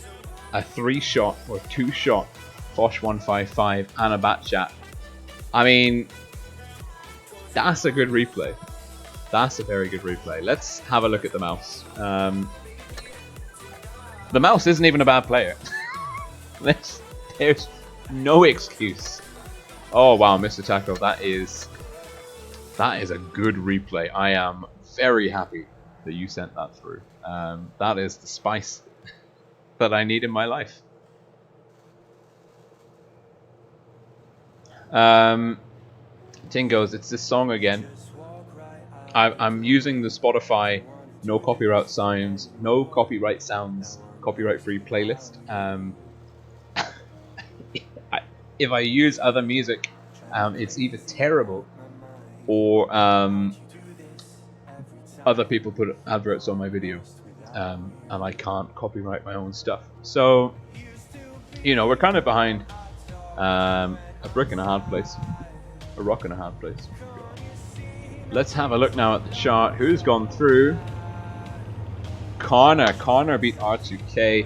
I think R2K, well, they're going to go into the playoff now for 3rd place versus Loca. They have a reasonably good shot at that. Either way, coming 3rd or 4th in this tournament should bring them into the top 8 bracket, cups-wise. R2K are at the moment sitting on 9th with 1,313 cups.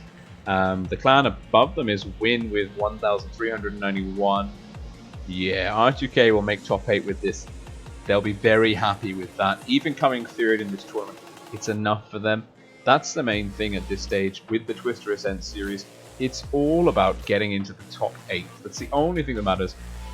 The prizes are not so phenomenal. Okay, there's the cash prizes for the top 4, but at this point, like, the main thing is just to make the top 8.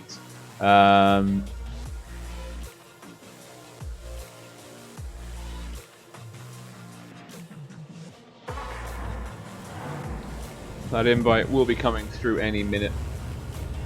Let's just double check.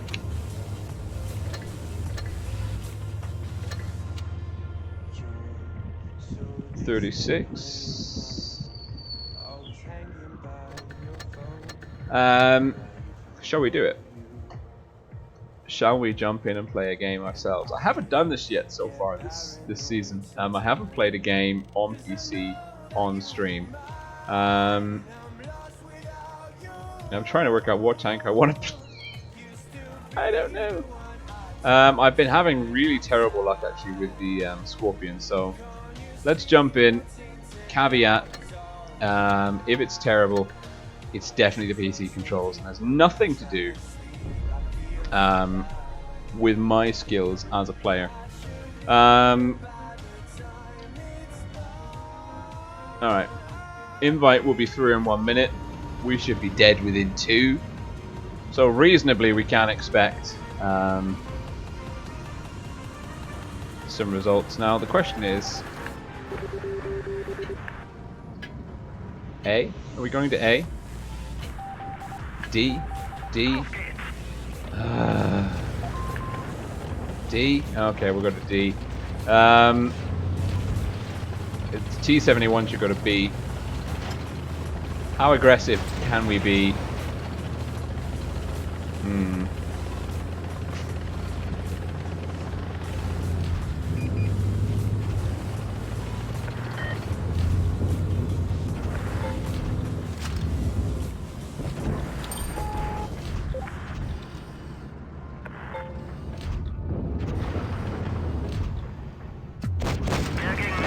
No!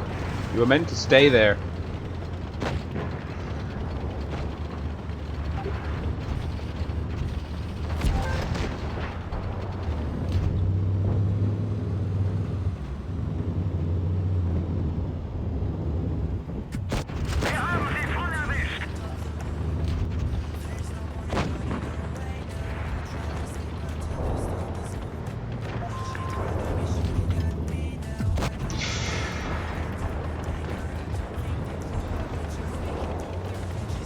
This is not a 7K replay game.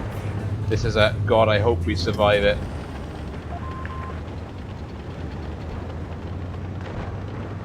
Oof.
Not terrible.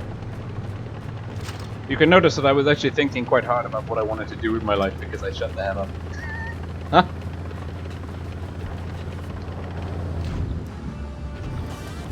Oh. I feel like we made a good call there. No! So the plan is not trigger that.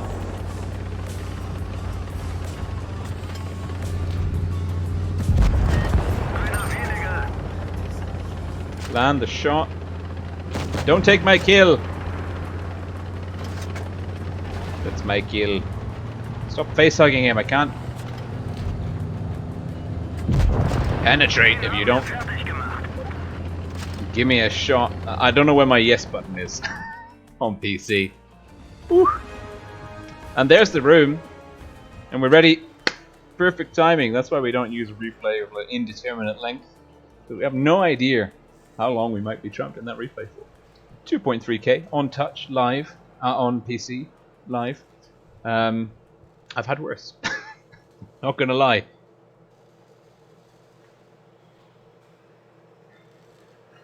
So Endgame versus Carnage grand finals of the second ticketed Ascent Tournament of the EU server 2019 in the run-up to Twister 2019.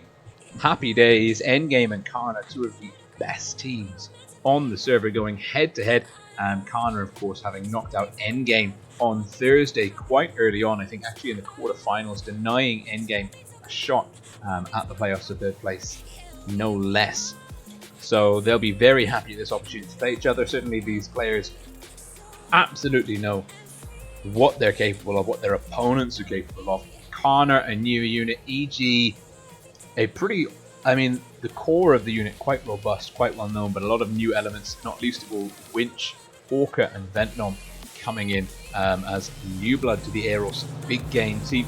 Carnage with some Aeros players as well, with some R2K players. Really nice to see the kind of the top echelon, the elite of the elite esports players diversifying the playing field, carving out some new names.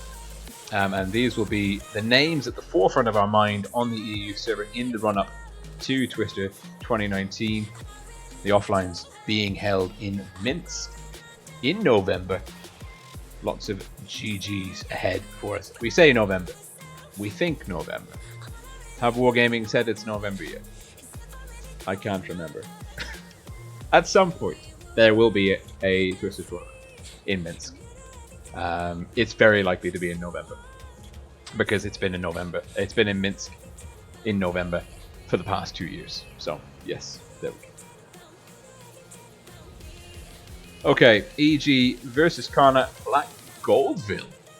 Of all the maps in World of Tanks Blitz, Black Goldville, pretty old. I know it got reworked at one point or another, but I mean, that's going back a ways. It really is. Now we can see that. Great. Black Goldville in randoms. As you know, it is all about controlling this cave area. There's no two ways about it. You really want to be controlling the high ground.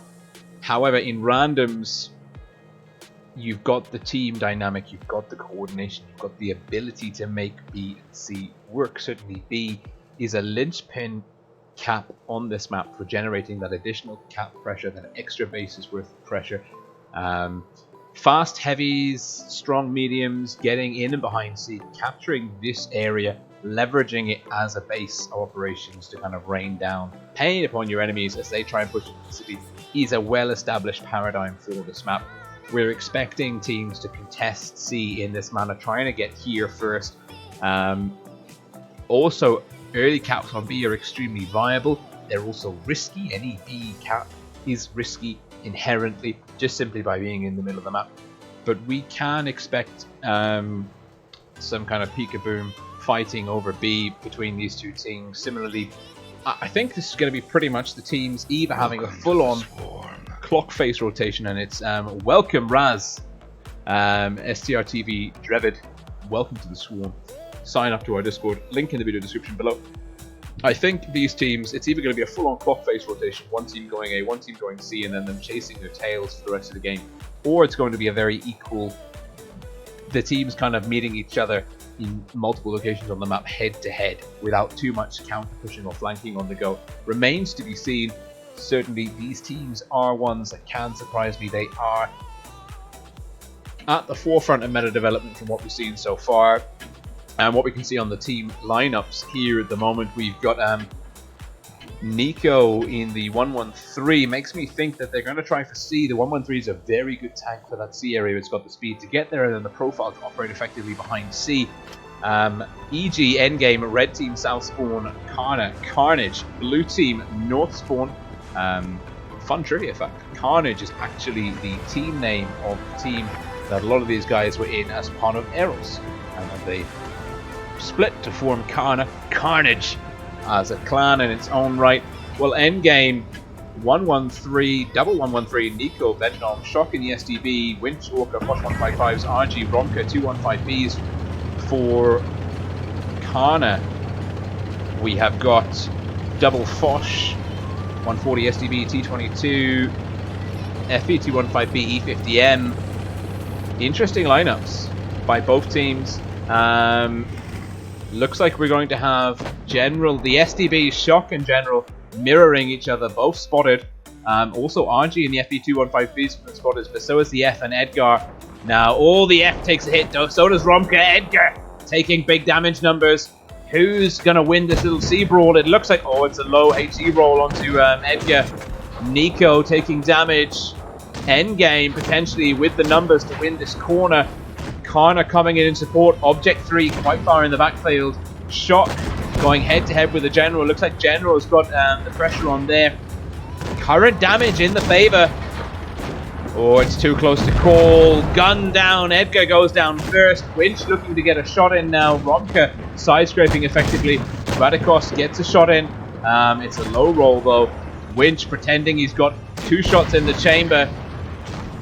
Orca with a big hit into Blue Steel. Radikos looking to get the kill on Orca. Dakudas has gone down. Shock's almost down. Orca's down. Oh, Shock's going down to General slowly but surely. There we go. General picks up the kill. The brawl is happening on C. Shock's down. F's down. Ventnom's down. It's a 4-on-3 in the favor of EG. But Winch is on a drum reload. Blue Steel goes down to RG. I think EG have wrapped this one up. It was brawl on C. Pretty rapid. Romka. Ram kill. Gets stuck. Could be crucial. And now RG and Nico will be shutting down General. General goes down to Nico in the 1-1-3. Both teams trying to make the trying to get the position on C. Neither one of them willing to back off. Both of them committing all of their forces very, very aggressively, losing hit points, realizing it was do or die at that point, and the ball descending into Anarchy on C. Nice to see that. Not a tremendous amount of skill involved. Worth noting, of course, I say not a tremendous amount of skill. Lots of skill involved in the ball. Not a tremendous amount of strategy. Lots of individual skill and focus fire and good target priority. Those are the skills you see. Still, a very skilled endeavor, just not that super strategic. However, we can note that Shock did get outplayed by General, not by much, but by enough. The SCB is going head to head over B. We'll be very curious to see. You can see the FE215B is really pulling their weight for Endgame there. High experience numbers and high damage numbers for them. Going back into Black Goldville.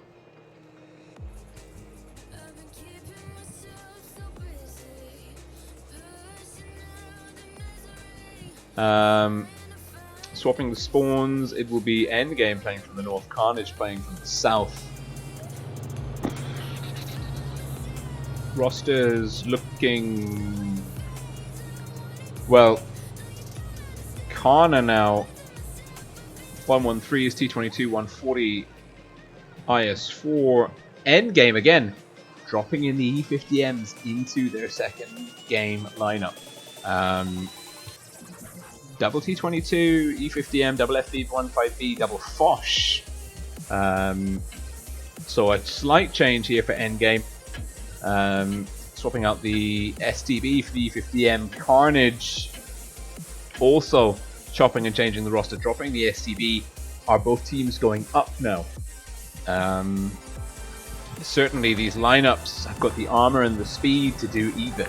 This is actually what I quite like about the current meta, is it's very hard to predict where teams are going to go. It's not like when you take a mouse, or your opponent takes a mouse and you instinctively know that team is probably going to the city or going to a very specific position, or if they take a slow tank like the Jaeger or the T110E3, you can expect more passive play, or kind of locking down the city fight corridors, for example.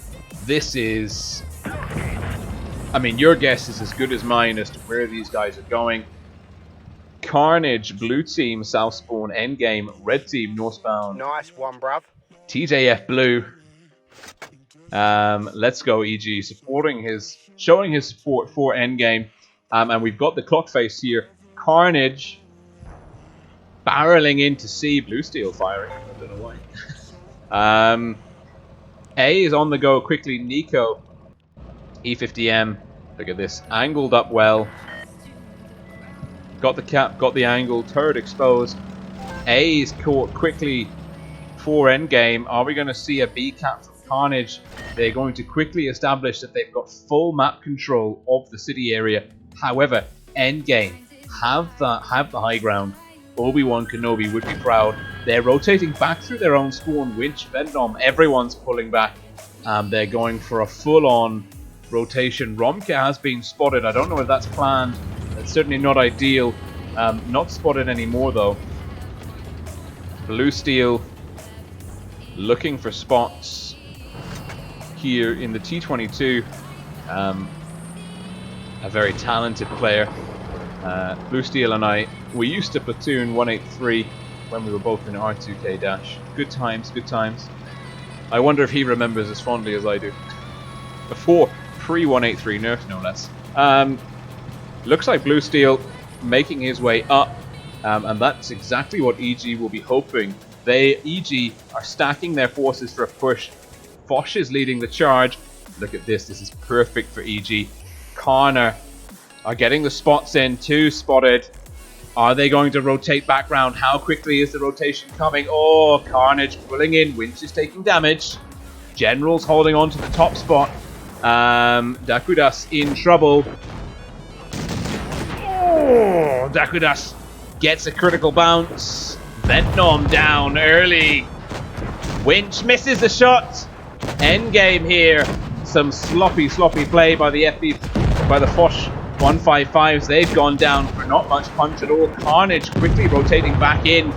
General and Dakudas are down. It's 2 guns down apace. EG, though, are behind on hit points significantly by 1.5k. We've got Blue Steel dueling with Nico. I think Blue Steel is going to come out on top there. Romka's down. Karna really singing at the moment. Could have been so different if EG had executed that push a little bit more carefully. Certainly the Foch 155s, they were supposed to be the hammer. Leave Karna in a very weakened state. They didn't deliver. 1 bounced, 1 missed out of 4 shots. That would have been enough to really swing it.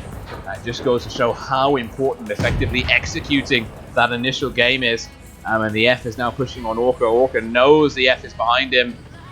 Nico, very low. Oh, it's a bounce, but Edgar's looking for the kill, picks it up. Now, what can the 7 HP Nico do against 2 quite healthy Foch 155s? The answer is not a lot, but he'll be quite happy if the F does that. Now, the F is going for a ram kill, picks it up. And the F and Edgar carrying Karna through to the tiebreaker. Again, look at the damage numbers. I really believe, and do not misunderstand me, I liked EG's approach, but have a look at this scoreboard. Vent Norman Winch, 2 fully loaded Foch 155s, 2 Foches leading the charge, no targets, no friendly tanks obstructing them, 2 shots in the chamber each. That is almost, I mean, that is 2,400 damage. Add 2,400 damage to 1,200. What does that leave you with? The answer is a very, very different result. Absolutely crucial. Not saying that they played badly. I'm just saying, for me, that strategy hinged on those tanks getting those shots off into Carnage. And the fact that they didn't left Carnage with more hit points, more guns, more tanks in the game, and it totally changed the draw of that brawl. Carnage were on the back foot. They had tanks spread out. It was taking them time to come into that area. Endgame were there. They were all over that corner. And that was Endgame. Didn't throw it away, but they made their lives way, way harder than it needed to be.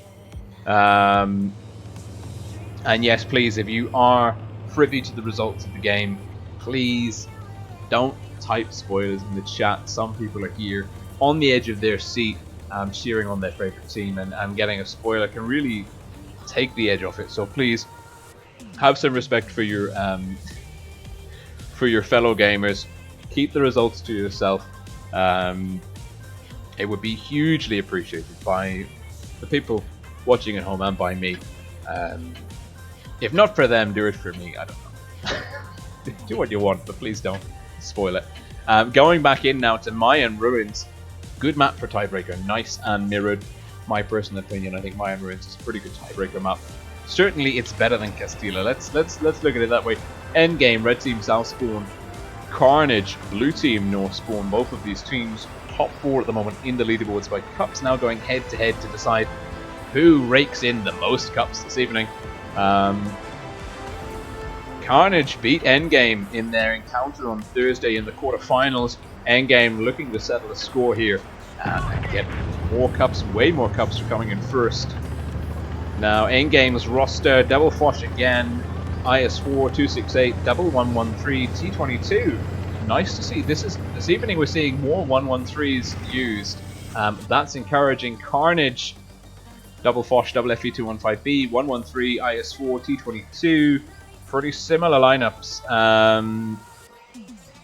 The only difference really being the FB215Bs for Kana. Shots coming in. Nico overextending, taking one from Radikos. Looks like Shock's gone into B early. Anyone playing C? C's not being played. B's a risky move for Endgame. Carnage looking to get some shots in. Blue Steel gets a reset on Shock. We are seeing a push here. General and Dakudas going in for A. Can Shock stay safe? No, he can't. Radikos with the reset. Object 3 with the damage. Shock deciding that actually, no, I can't get B. And doing that about 1200 HP too late. And General, ooh. Double F well, FP 215B, Foch and 113. Shock's in trouble. Carnage on the blue steel's now coming in on the flank. Carnage playing this really well. They've got a nice strat. Blue steel getting into the back of Romka. Fluffs the shot. Shock's gone down. B, we said earlier, B is a risky cap on any map. Not least of all this one. Nico gets some damage into Object 3. Object 3's low, but we've got the F. Dakudas and General pushing in. Winch gets a big hit, a huge hit into General. Now can General get round the corner? Winch is on a drum reload. Orca's down. Object 3's down. General looking for the ram kill. Nico's down. It's a 6-on-4, 3. Oh no, I think Carnage had this one in the bag. EG really need something special here, but RG is not long for this world. He's got 2 Foshes. The F with the kill shot. Last man standing is Romka. Blue Steel probably will be able to finish him off. If not, someone else coming around the corner. Yes, it is Blue Steel and the T22 with the kill shot on Romka. Carnage beating Endgame 2-1 tiebreaker on Mayan Ruins. Endgame out of position. Let's just bring up that briefing on Mayan Ruins. Well, first of all, let's go and have a look at the scoreboard, and you can see Shock was really in a terrible position. Now, there's nothing wrong with going for B, but there was some really, it was Blue Steel and another one of the Carnage players getting good resets on from here. Also Object 3 putting in the hurt from here. Shock just really didn't have any options. Was really struggling. Not much he could do. Liked Carnage's option. They went deep on A. They got the cross flank on here. They basically, Carnage were wider. They were flanking here. They were flanking here, and they had more effective firing positions in the middle. Endgame were more bunched up. Less angles coming out, less angles of their damage coming out from, and you know they were bleeding hit points. They were slightly out of position. The focus fire, the kind of the individual battles weren't set up in Endgame's favor, and I think that's Endgame. It was their strategy that let them down here. It just didn't work. But like we said, this is the Ascent. These are the Twister Ascent Tournaments. This is the qualifiers for the qualifier for the Twister Cup in Minsk. The main objective in these Ascents is just to make the top 8. That's the only objective here. There's no, there's nothing else. And certainly making the finals in a ticketed tournament gets you a ton of cups, even if you come second. Let's actually just go and have a look. How many cups do you get?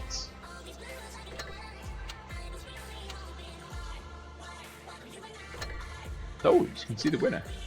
Nice. Basically, it's 1,600 cups for coming first. Coming second is 1,327. It's like 300. Like, that's good. This has put both teams in a really, really strong position. Basically, we're at the halfway mark now. We've done 50% of the Twister Ascent tournaments. Next week we've got Monday, Tuesday non-ticketed, and then Thursday, Saturday again ticketed. Being in the top 8 at this point is really good. So both teams will be very happy with tonight's performance. Carnage more than Endgame, I'm sure, but it's all good.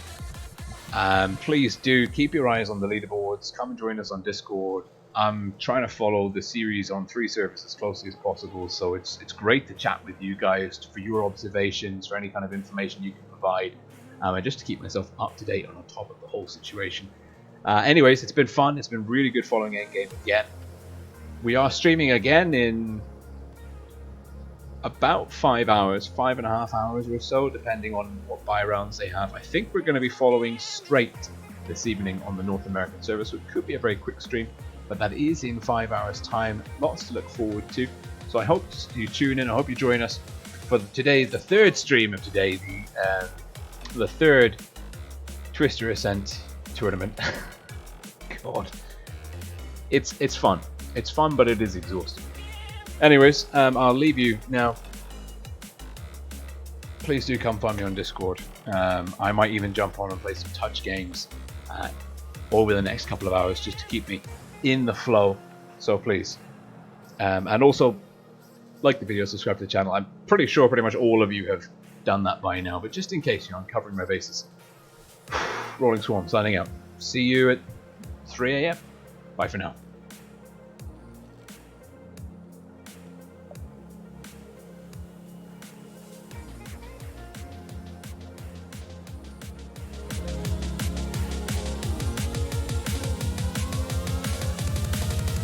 Please forgive me.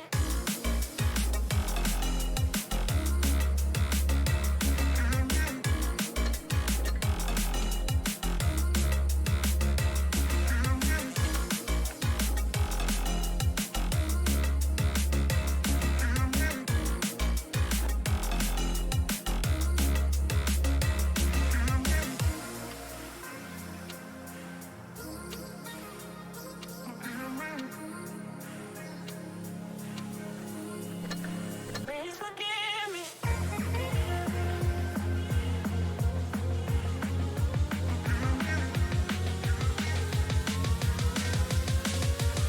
And let's go.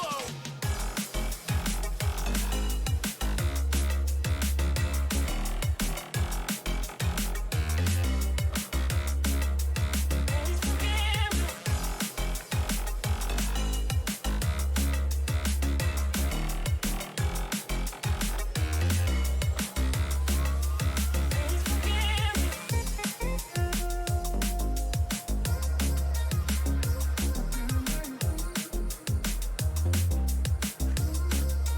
Please forgive me. Please forgive me.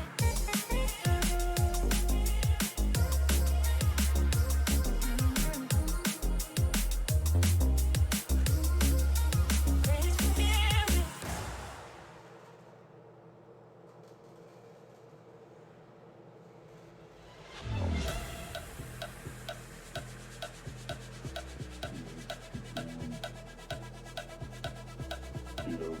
Down. Get down.